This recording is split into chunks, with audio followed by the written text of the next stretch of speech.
almost did a perfect switch. Almost. Hello, Renata. How are you? I'm fine, thank you. How are you? Oh, fantastic. Here we are in lockdown. Can't be together. Don't like it. No, it's filthy, isn't it? Oh, it's foul, disgusting, horrible, etc., etc., etc.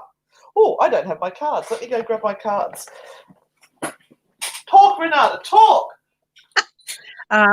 Good evening, everyone over on the north end of the planet, and welcome to all of our lovely people that follow us on the southern end of the planet. We had a whinge night last night. We came on live and we decided that whoever was on from our lovely supporters could come on, and we had a big fat whinge about what's Bitch going on. fest. It was a I bitch fest.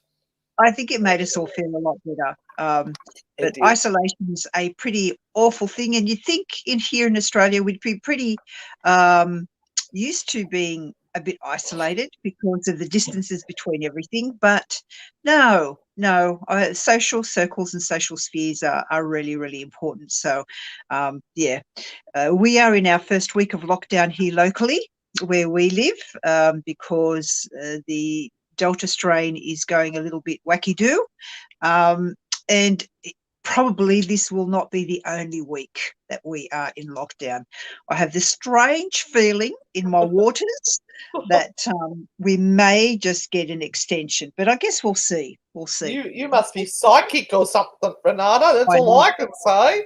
I turned my Uh, light on. Didn't have my light on. and Yeah. hello to everybody who's coming online and saying good morning to us. Good morning to all of you. Oh, we've got some people from the UK as well. So that would Hi. be late at night over there for you, or the wee hours of the morning, I assume. Let us know where you're all from, everybody. We are from Newcastle, New South Wales, Australia. Where are you guys from? And Renata, have you told them about our oh, good morning, Kevin? It's very Monty Python. No, is it Monty Python or is it John Cleese's Faulty Towers? I can't remember which one it is. Our cards finally arrived. Our frightfully good Oracle cards. So they are now available on sale. They are $25 Australian. Postage anywhere within Australia is $10. America is $25, and Germany, because we've got our first pack going to Germany, was $30. So it's I can find out wherever you're from where to send them to, but we'll be reading from these later later in the show. But we've got very blunt cards. These were created by Renata and myself, and we don't beat around that hashtag sacred bush. We have things like stop apologising, you did nothing wrong. And things like make peace with whatever your problem is, accept the consequences of the past actions and move on. We do Find one that's a swear bit a more bit. saucy. No matter how hard you try, you won't be able to change this. It's just a shit storm. So that's what this. Oh, and here's one for all our lovely people who love a bit of a swearing. The angels are looking after you. You are one lucky mother chucker. Oh, Penny said she got her cards yesterday. Woohoo! Hi, Jeffrey. How are you? Oh, we missed you on the show the other day. Just wasn't the same without Jeffrey. That's true. That's true. There are 40 cards in a pack. Thank you, Jeremy. And they are, if I hold my hand up so you can see how the size of them, they are a decent size, and they are also a really good thickness card instead of those awful ones. All right, so welcome to the ABC of Paranormal Strangeness. This is where we go through the alphabet and we look at a different paranormal topic based on where we're up to in the alphabet. And Renata has worked her little freckle off yet again because Auntie Anne has had a shit week. Yeah, so she again steps up and makes my load a little lighter, whilst I make my husband's load a little lighter. No, I'm joking. And no, none of that going on. I'm too shitty.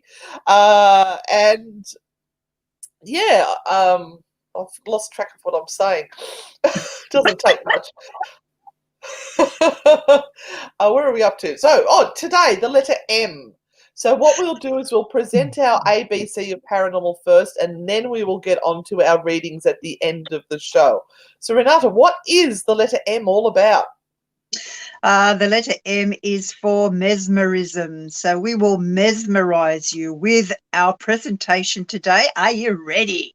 Oh, boy. Okay, here we go. Oh, that's right. Are you ready to go to the presentation now, Renata?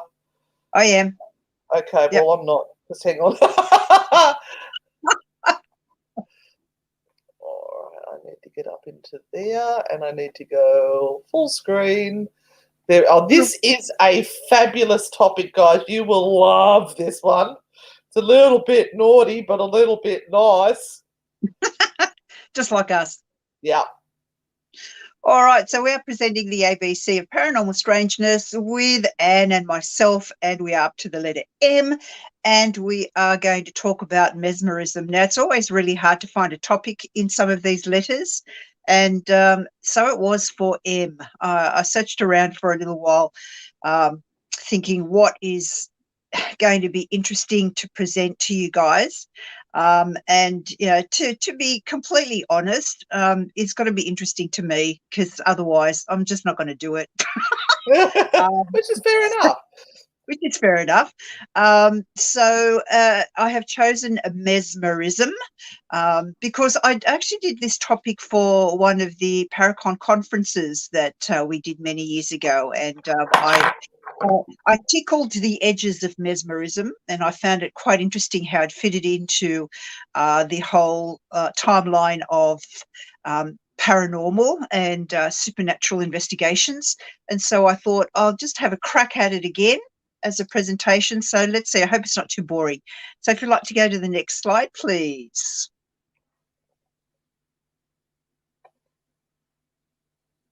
So, animal magnetism, also known as mesmerism, was the name given by German Dr. Franz Mesmer in the 18th century to what he believed to be an invisible natural force possessed by all living things, including humans, animals, and vegetables.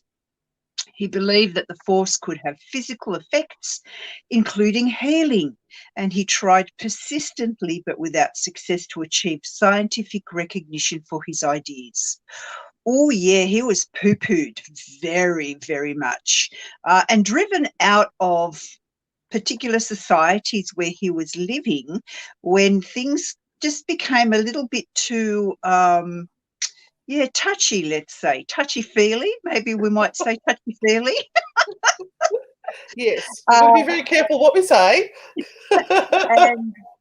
And animal magnetism was something that I think was coined as a phrase well and truly before they called it after him, mesmerism. And of course, mesmerism then turned into hypnotism. So there is this connection to the stuff that we use nowadays, but they thought about it quite differently back then. I like that it was when I first started learning about this, there was animal and magnetism. I thought, it must be using magnets on animals. And then once you actually learn about it, it's nothing to do with magnets and it's nothing to do with animals apart from the humans. All right, I'm just going to try something here and see what happens. No, it didn't work. So I'll have to go back to there. That's all right. Yeah, practitioners were often known as magnetizers rather than mesmerists. Isn't that lovely? I love that picture. I love how they magnetize the person. So next slide, please. I'm doing my bit here. Hang on. Yeah, sorry guys, we are not in studio today. We are not together. Anyone that has just joined us, I am one end of Newcastle and Anne is at the other end of Newcastle because we are in a strict lockdown, and there are only very limited reasons why we can get together, or not at all. But because we actually do a radio show here in Newcastle, we are classed as media, and so there are a few reasons for us to be able to get together, but otherwise we have to stay apart. So we we're don't doing want to this long abuse. distance. We don't want to abuse the system, even though we are both fully vaccinated. We want to do the right thing. So when we are together, we're banking a lot of TikTok clips and things like that when we're allowed to be together, and then we'll upload those silly jokes as we go. Yes. So it was an important speciality in medicine for about 75 years, from its beginning in 1779, and continued to have some influence for another 50 years. So that's a pretty long time when you think of science and the ability for it to be in that area of knowledge accumulation. And there is a little book that was available with a real photo of Anton Mesmer. No, an artist's impression. Just like all of my photos that I've popped in for easy on the eye stuff is, no, they're not really mesmer either. Anyway, keep No. going, sorry. So yeah, the discovery of animal magnetism. So yeah, let's go on to the next one.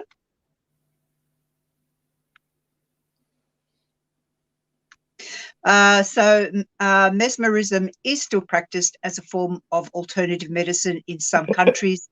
You can even do it yourself these days. Yeah, you can, but magnetic practices are not recognised as part of medical science. What do you mean, Anne? I think we'll get up to that. Oh, okay. Oh, right. Yeah, I think she'll catch on eventually. All right, next one. Yep. So the word mesmerize dates back to an 18th century Austrian physician named Franz Anton Mesmer. And there he is. Gorgeous fellow, high forehead, nice clothes. Yeah, you can't exactly hide your forehead in those days, can you? No.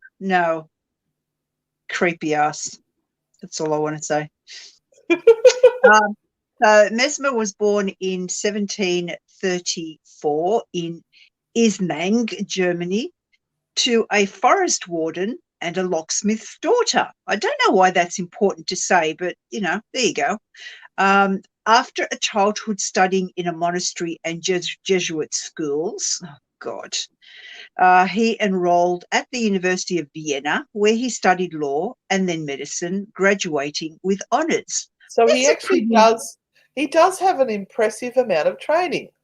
Yes, and I guess when they talk about a forest warden and a locksmith's daughter, they're probably trying to say he came from very humble beginnings.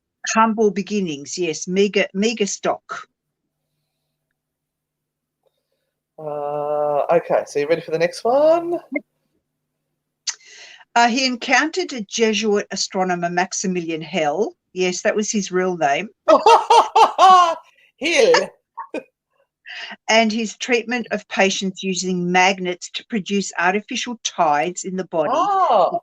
Mesmer began referring to as animal magnetism. So, in actual fact, it did start. Yeah, it did start using magnets, and this thing comes in waves. So I don't know whether in America and in England, when the last wave of using magnets in things was around. I remember probably about 10 or 15 years ago, it was really, really popular to find things with magnets in them. And then that kind of died off when the scientific world kind of said, no, there's nothing in that. Just, you can forget about it. And then every so often they bring it back, and you can get like pillows with magnets and under bed sheeting and stuff with magnets and whatever. But yeah, so that's where it all began. And Mesmer believed that all living beings had a magnetic fluid akin to electricity. It was not unusual to speak of energy as fluid in Mesmer's time, running through their bodies, and that this fluid could be transferred between bodies and even to inanimate objects. So this idea of transference of energy was something that he and other alternative thinkers were already thinking about, like in the 1700s, which was very interesting. So this is where it starts going nice. Yep. Mesmer's patients, most of them female and well-to-do, found him through word of mouth and in pamphlets advertising his metaphysical talents. They met in his richly appointed treatment salon, where they gathered around a bucket filled with shards of glass and water that concentrated the life-giving animal magnetic fluid. So this is really interesting, this bit. I hadn't found this before, about this bucket filled with shards of glass and water. Neither have I. Yeah. There's a couple of drawings of it coming up. All right. So the ladies in particular did enjoy his treatments because it helped them in a way that really not many people have been able to help them in that particular area. Anyway, let's go to the next one. Yeah. The physical tokens of the cure varied. Some patients coughed and convulsed, while others became catatonic, and certain women had a very good time with it. Absolutely. They did. And this is something in this particular era that it was not even really considered an important thing.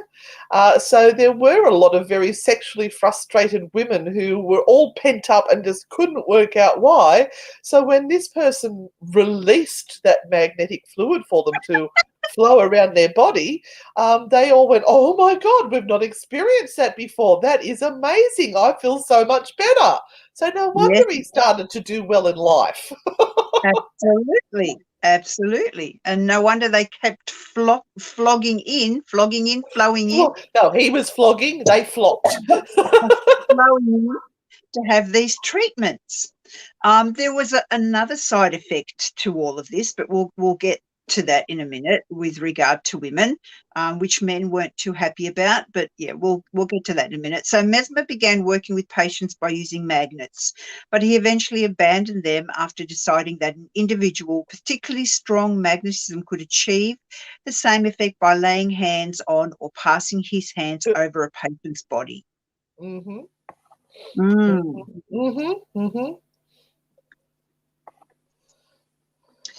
So his treatment of patients using mesmeric techniques brought great success for a time, but his failed attempt to cure famous blind piano prodigy Maria Theresia van Paradis around 1777 eventually brought trouble. So apparently with her, everything worked really well until he kind of left the room. So as long as he was there, she could play the piano really, really well. But yeah, the moment he kind of left, then things got out of hand. And I'm kind of wondering whether it may not have been the fact that it wasn't working. It was that she just enjoyed his presence and what he was doing more than anything else. Because if she was a gifted pianist and was blind, then she would have memorized the music. So it would have had nothing to do with him leaving the room, which would have taken her ability to play the piano away. So, so I agree. I think it was an infatuation with him. But what was that about? Some inappropriate touching? Yes. According to some accounts, Paradis was able to see when Mesmer was in the room, but went blind again when he left. When word got out that Mesmer had not cured her, as he had claimed, there were also some reports of inappropriate touching. A scandal erupted and Mesmer fled Paris in 1778. Well, look, Paris in 1778, there wouldn't have taken much for a scandal to erupt back then. It was virtually anything. But yes, that was one of the first places he had to leave, Paris. Oh, she got a full necklace around her neck. Yeah, yeah. Look, she hasn't even put that necklace on properly. Look at that. It's only on one shoulder. Yeah, pearl necklace around the neck. Yeah. Anyway, let's keep going. She certainly looks like she can see to me. Yeah. Oh, well, I mean, it's a painting, so it's I very know, hard but to tell. And you don't know whether her sight deteriorated or what happened there. But I don't think that the artist would have painted her with eyes that were not focusing properly. They would have painted her in her best. well, she wouldn't have been able to see it, would she? Like, No, why weren't these things a true recording of what these people look like? That's what I want to know. because the artists would have lost their job and would have not been commissioned to do more work if they didn't make their patrons look fabulous. Let's face it, when we get photos done and they do photos that make us look hideous, would we hire those people again? No, we want someone who's going to make us look glorious. And Deborah Ann, yes, absolutely. Anyone who hasn't seen the movie Hysteria needs to see it because it will truly teach you a lot about adult toys. I'm going to look that one up. Have you not seen it, Anne? No, I haven't. Oh my gosh. Well, this is around the same time that Mesmer was working and all of these women were finding out that there were other particular joys in life that they weren't allowed to experience prior to all of this. And normally they just had to service their men and that was it. Well, they took on another whole, this is really going off point, but look, I'll leave it up. Yeah, because we've got a lot of slides to get through. Yeah, but it's very, very interesting, and you really need to watch it. So before long, Mesmer was inundated with as many as 200 clients a day, making it difficult. Next. Next. There she goes. We got the wheeze. Making it difficult to treat them individually. Fortunately, the resourceful doctor harnessed his supposed ability to transfer animal magnetism to inanimate objects and built a helpful contraption, which he called the baguette. Get me a baguette.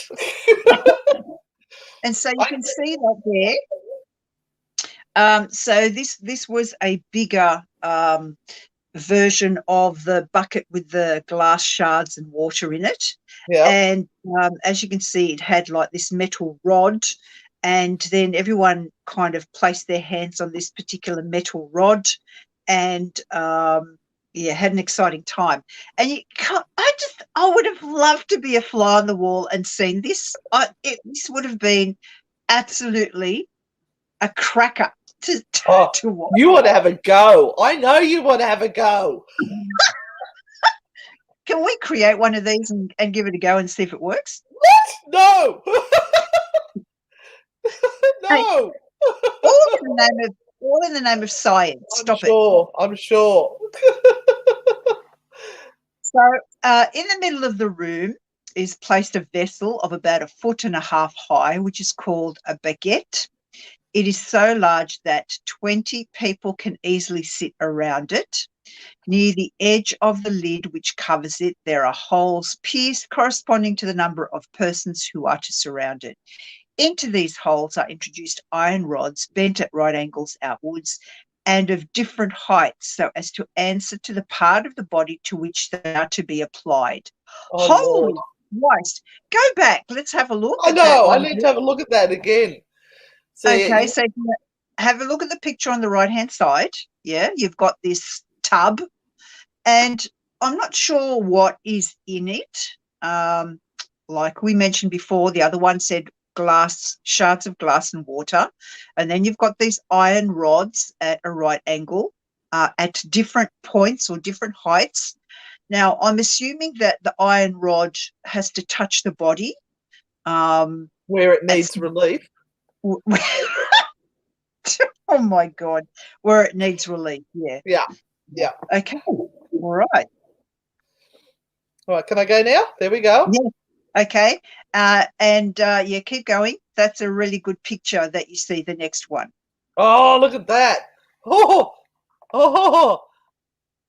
This just shows a fun time, doesn't it? Yep.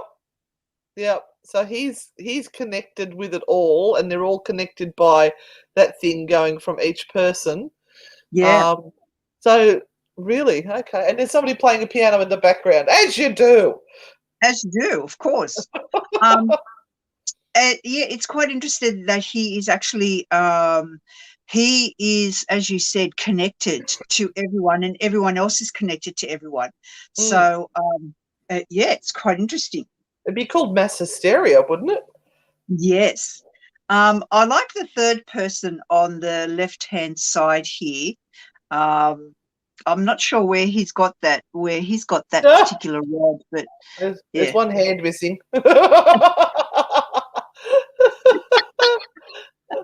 Oh dear. Oh, okay. Let's keep going. Oh Oh look, there's dear. another one.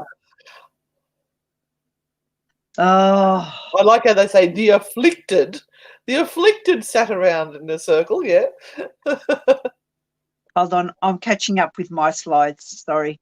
Hands linked, receiving a healing dose of mesmer vibes. Woo! Mesmer, meanwhile, prowled the room outfitted in an aristocratic wizard get-up, complete with a lavender robe and a magnetized metal wand. Woohoo! Yeah, I know, right? Yeah, that's crazy. Yeah, I love the fact that he had the lavender robe. Yes. And yeah, it's all effect, isn't it? It's literally like watching one of those uh stage hypnotists, isn't it? Yeah. Yep. Yeah, I like Lynn's suggestion there. Maybe it's kinky dowsing. Oh, here we are. absolutely. She's getting some Absolutely. release. Yes. So patients, most often women, were frequently seized by violent convulsions and fits of Oh, weeping or oh, laughter, oh. Yeah, sorry. necessitating their removal to a separate crisis room. Mesmer disappeared for long periods of time to attend to women, which led to some raised eyebrows. Now, This is come where on. he had to introduce his fluid, his personal fluid, to be able to make the animal magnetism fluid work. I, I, Anyway. I don't know. I don't know. This leaves me. Yeah, I'm just not sure where this went, but never mind. Oh, Avril's just got her oracle card. She's saying she loves them. Thank you. Thank you, Avril. Aren't they great So, quality? Sorry, I'm not doing a pitch. We were amazed at how good they were too. Sorry. so eventually, rumours and doubts began circulating about Mesmer's Paris operation as well. In 1784, King Louis XVI worried because his wife Marie Antoinette was among Mesmer's clientele, and he ordered a commission to examine his methods. So there you go. Look at the sliding doors. So it was Marie Antoinette also went in, and of course she would, as the queen. She would have been bored, poopless, wondering what else to do with her days because there was nothing else to do but eat cake. And so, Hey, we would when have been Mesmer, happy. absolutely, Bring out another profiterole, please. and she's having trouble fitting into that dress, isn't she? Yeah, yeah. Oh, Andrew, one of your ancestors was Marie Antoinette. How wonderful! That's amazing. All right, so let's. If we go into the next one. Yes, please. So, after an inquiry into the practices of Mesmer, protege Charles de Lyon, it was determined that no such fluid existed. Soon afterward, Mesmer left the city. He wandered around Europe, then lived for years as a relative exile in Switzerland before dying in Austria in 1815. So his protege kind of like got pissed off with him and created this rumor to say that none of this existed and that Mesmer was doing the wrong thing. And he was literally shamed out of society, out of cultured society, because that's where he worked, which is, a real awful thing. Yeah. So while, sorry? I just said, yeah. That was my input for that. Yeah. So while Mesmer was disparaged in his day, some of his patients did claim to have been cured by him. Moreover, he stumbled on something still relevant in modern psychological practice. So his new method of treating disease was far too alternative and occultist and removed from the conventional medicine of the time, and far too successful for its own good, attracting the jealousy of other Parisian doctors who did everything in their power to condemn and scandalise his alternative healing practices. So this is where we get into the nitty-gritty of it. He made really relevant and huge changes, whether in the right and appropriate way or not, because something else was discovered that was sitting within us that could be manipulated or tamed or taken advantage of.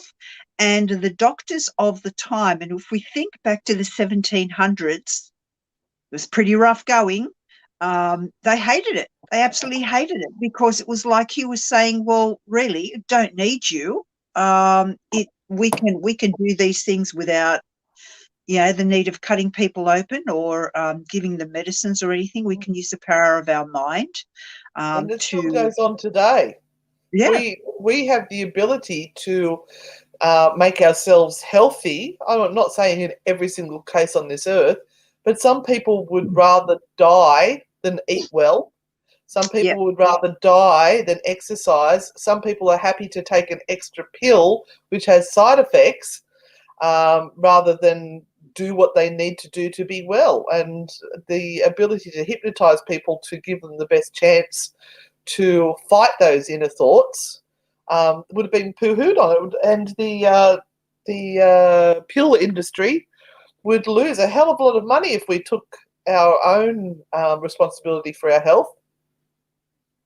Absolutely. Sorry, high horse. No, absolutely. So it wasn't the writing of a fluid imbalance or Mesmer's superior magnetism that relieved people of their suffering. It was his ability to induce a suggestive mental state through which ailments, often of a psychological nature, could be alleviated. Wow.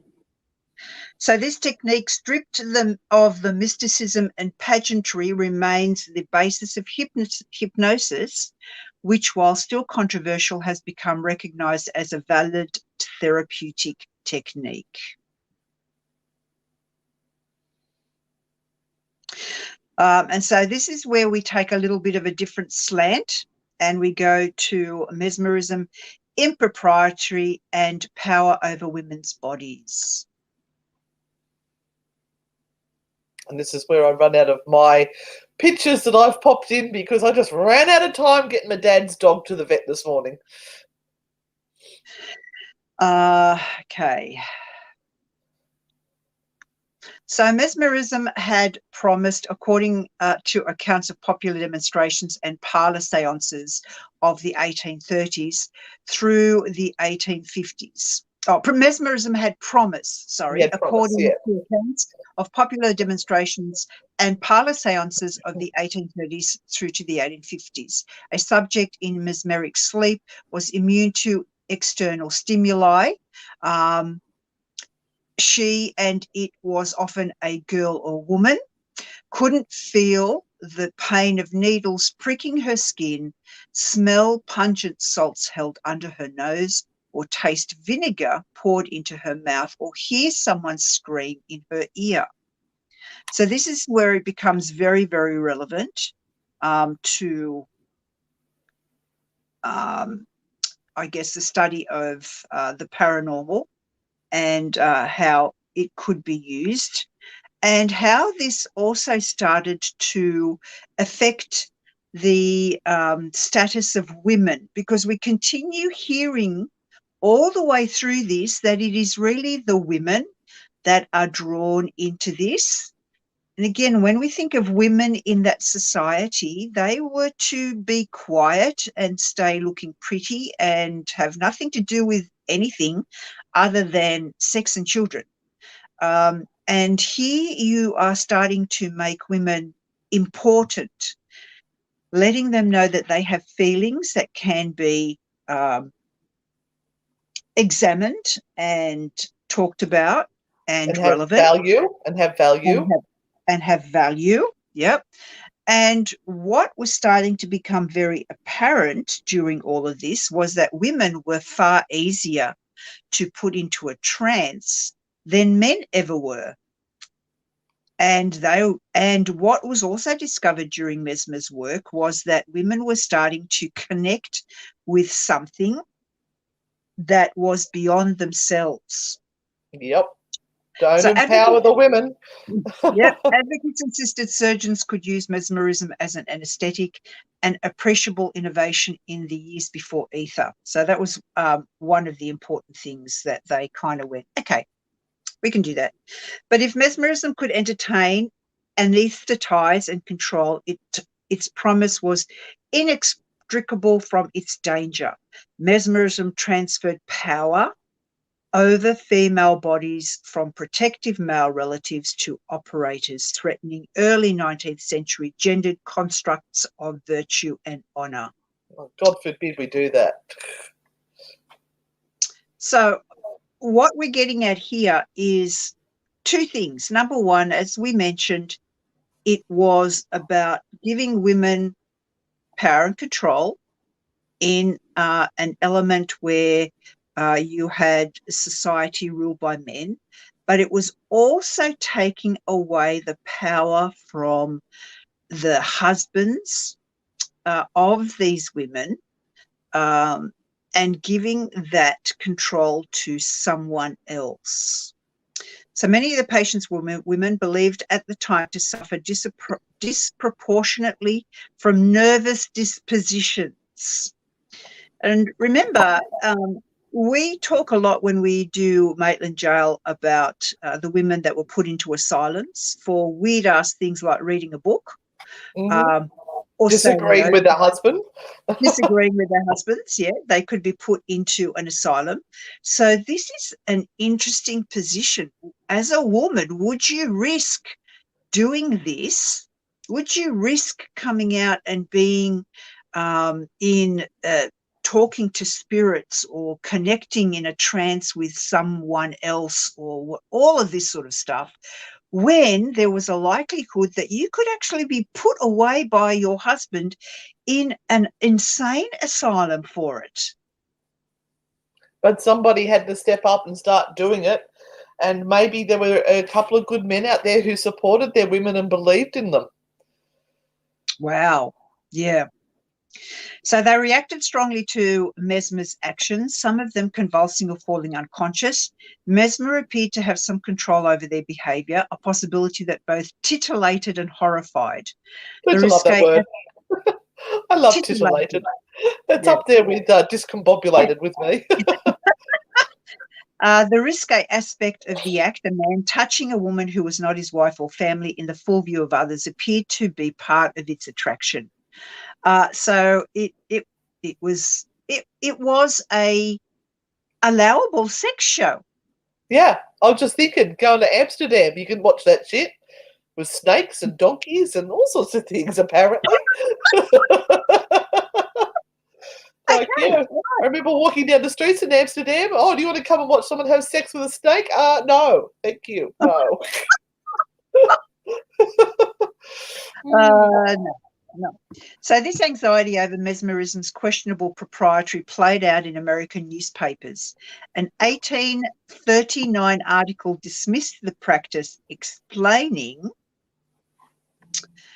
suppose it be true. You want to change the slide for me? Oh, sorry. I'm just dealing with something that came up there. Sorry. Okay, are you right? Yeah, everything right? Oh, yeah. No, I'm just fixing something up here. Okay, suppose it be true. and see the consequences. By a single wave of the hand, we deprive a female of all sense and throw her into such a profound sleep that the teeth may be pulled out of her head without the slightest consciousness of her part. Should such a power on the one side and such susceptibility on the other be once established, no female in the realm, however high or low her station, would be one day safe from the machinations of the wicked and licentious. In short, the whole foundations of society would be broken up and every fence of virtue and honour would be levelled to the dust. Oh, wow. There's some nice words in there. I know. I mean, goodness gracious me. And so you've got another article in the medical journal, The Lancet, that echoed the same sentiment. It noted that mesmerism acts most intensely on nervous and impressionable females. There you go. Who needed some release. Yeah. So making them weak, making them nervy. Okay, this is one step away from an asylum. Yeah, an asylum entry, really. Who would expose his wife or his sister or their daughters or his orphan ward to contact of an animal magnetizer? Because of the threat mesmerism posed to women, the Lancet recommended honourable men shun its practitioners as if they were the uncleanest of the unclean. Oh, my goodness. Debbie Downers. So, like spiritualism after it, mesmerism offered opportunities for laymen. Amateurs tried mesmerizing friends or family after attending public demonstrations or reading how-to guides, such as practical instruction in animal magnetism. I want to see this book. I want to see this pamphlet that explains to you how this is done. I think I might know personally, but I'm saying I want to see how they describe it. Oh, I'm sure you can find it in academia or one of those sites that has some. I'll look up thrift books. I'm sure it's there.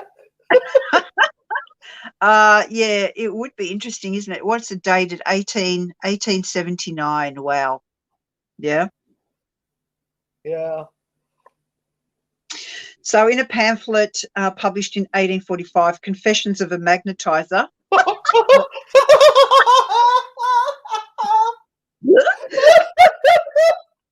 Oh my God. Oh, we need that. One former mesmerist admitted to sexually assaulting women who were his mesmeric subjects, claiming that the submission of beautiful young women who were his patients was simply more than he could bear.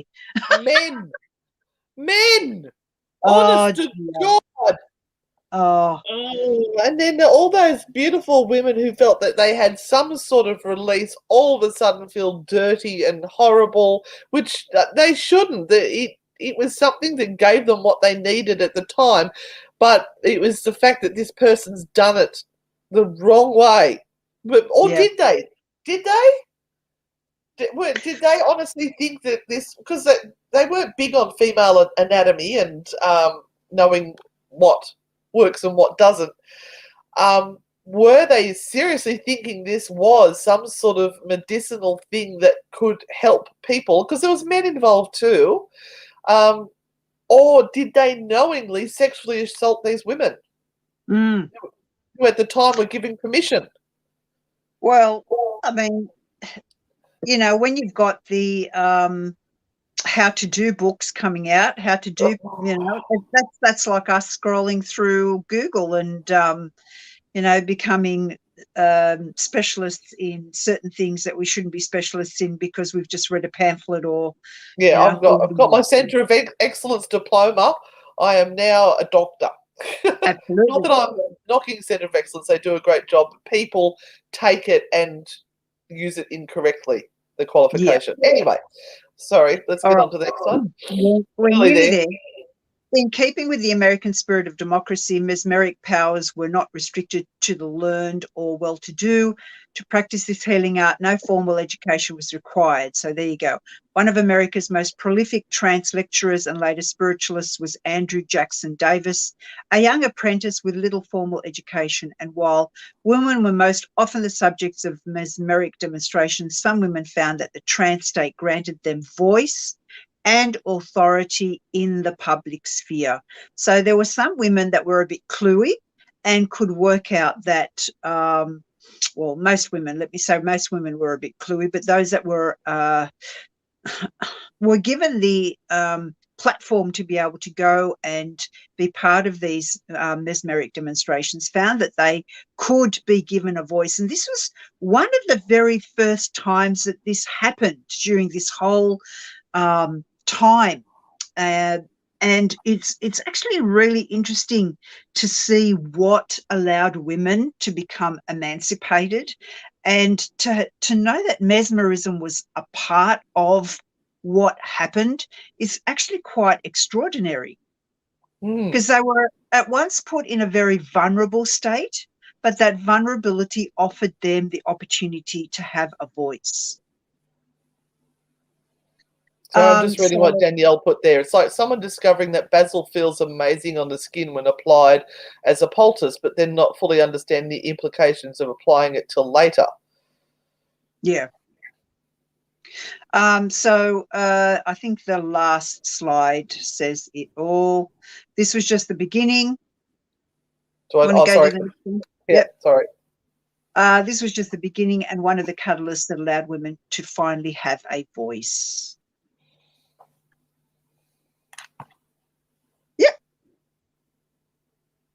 And thank you for watching. And thank you to Renata yet again for a fabulous presentation there. Very comprehensive. I enjoyed doing that one. I enjoyed reacting to it. All right, I'm just going to remove that from the stream. Stop screen share. There we go. All right, everyone is saying thank you, thank you, thank you, thank you. And that's what we're just aiming to do, is to try and maybe teach, learn. I mean, I'm learning something new all the time, every time we do this. But now, don't go away, because this is where the fun begins. This is where we go. Oh, unless anyone has got questions first before we move on to the this part of the show. So if anyone's got their tarot question to ask now of the mystical Renata, she's looking for her cards, I can see. But I will be reading from the frightfully good Naughty and Nice Oracle cards, and I make it up as I go along. We've got some suggestions for the letter N, Night Terrors. So, yeah, who has a question for us today? Well, it can be anything you like, as long as it's not super personal relationship questions like, should I leave my husband, or is my boyfriend cheating on me? And we don't like to go down the road of medical treatments. Will this medical treatment work? Will I die? Or anything like that, because that's just too big for us little girls to answer. Right, so... Ooh. I'm going to pull a card for the day. This is a card for life, the universe, and everything. All right. What have you got to tell us, spirits, that can give us some insight of where we're at? Ah, beautiful. All right. Love what you do. Do what you love. Find your passion in life. That will make you happier than the pig in mud. What an awesome card. I wonder who made that deck. That's an awesome deck.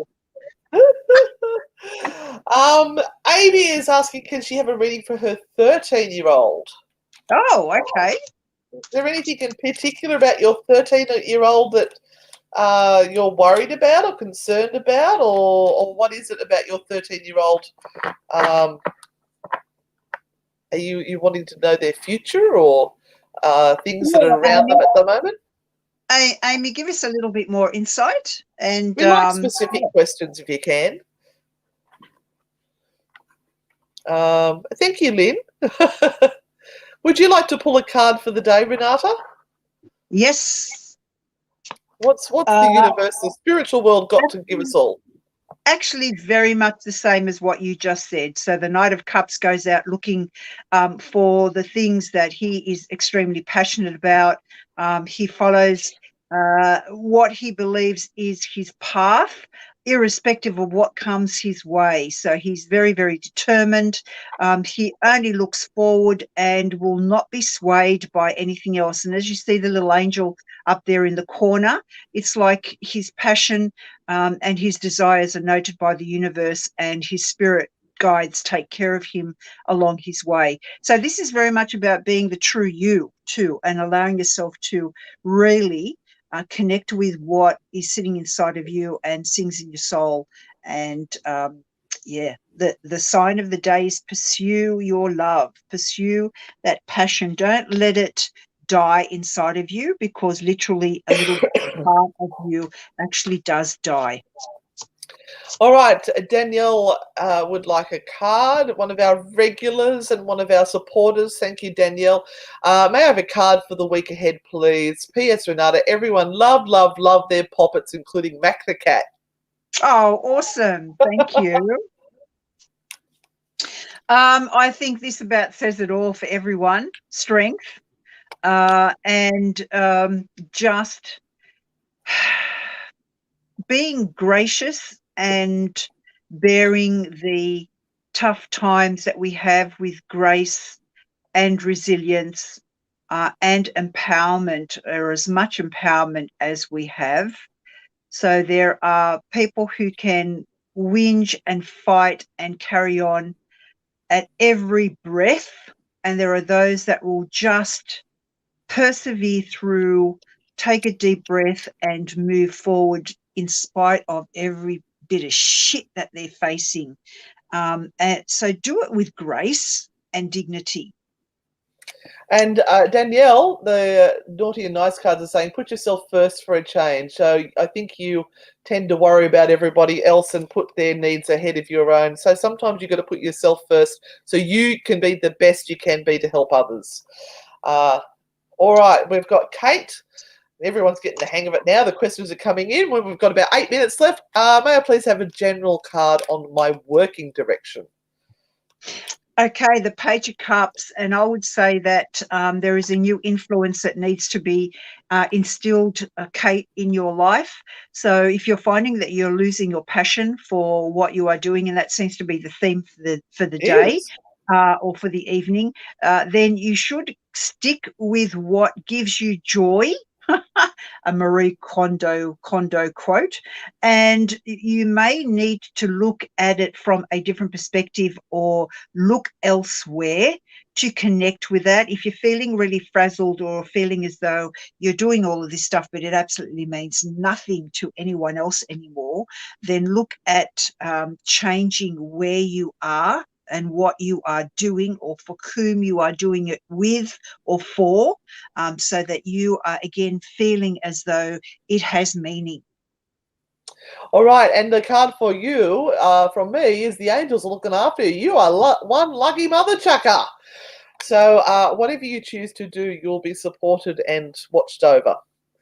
Okay, this is to do... don't be fearful of change if you feel that's what's required. So this is for the 13-year-old that Amy is giving a little bit more information, struggling with being true to themselves and growing up.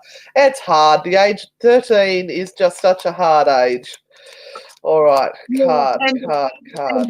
We're not allowing kids to be kids anymore. I mean, it's atrocious, some of the things that are happening, especially for younger girls. I'm not saying you personally, we just mean life.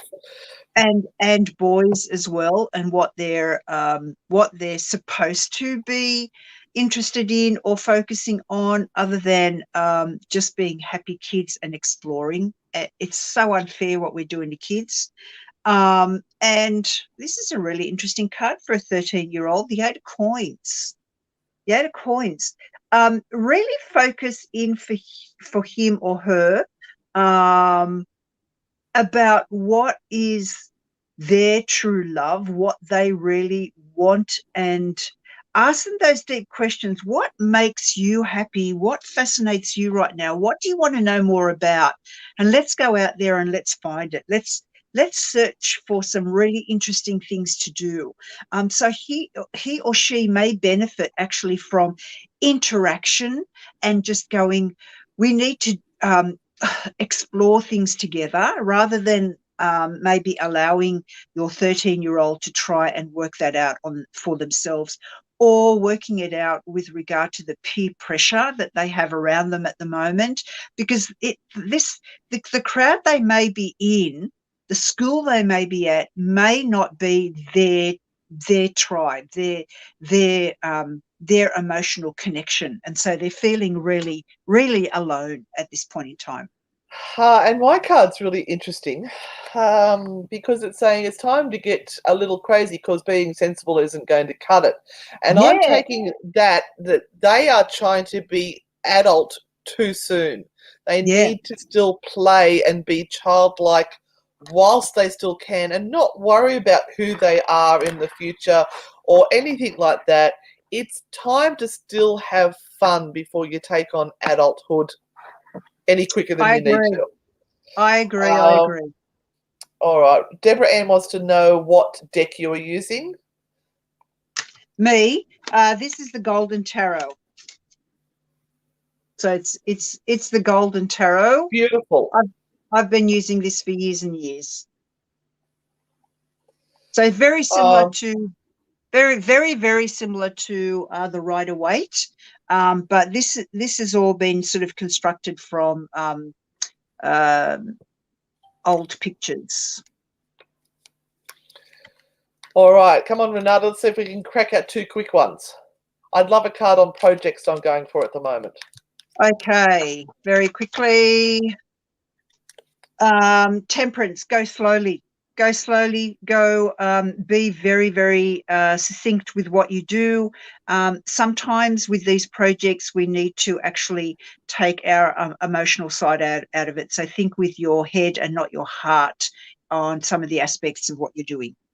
All right. So mine is interesting. It's saying make peace with what the problem is, accept the consequences of past actions and move on. So maybe you're judging yourself by what's happened in the past.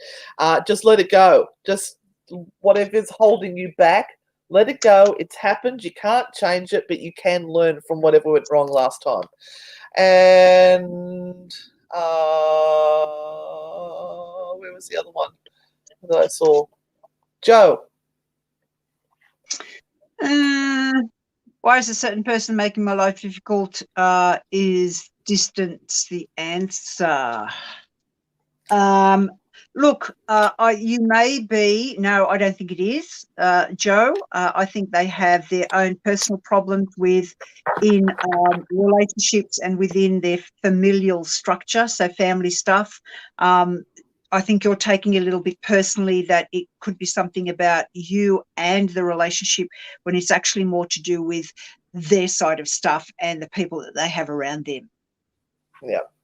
All right. So mine is saying if you do it the way you've always done it, you will always get the same result. So maybe you need to approach this from a different angle, look at things differently, maybe think why are they reacting the way they are instead of assuming it's about you or something going on with you. So look at it from a different perspective and try a different way to see what happens.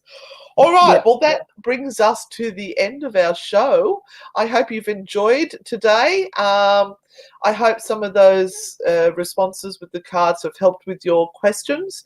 Coming up now, I think, is the Spectral Sailor. I always get it wrong. Spectral something on the Paranormal United Network. So make sure you hang around if you're on there and watch them. We will be back on Thursday night on our own Anne and Renata Frightfully Good page for our tarot Naughty and Nice, 8:30 p.m. Sydney Australian time. If you want to buy some cards, just send us a message on wherever you're watching. Except for the Paranormal United Network, we won't get them there.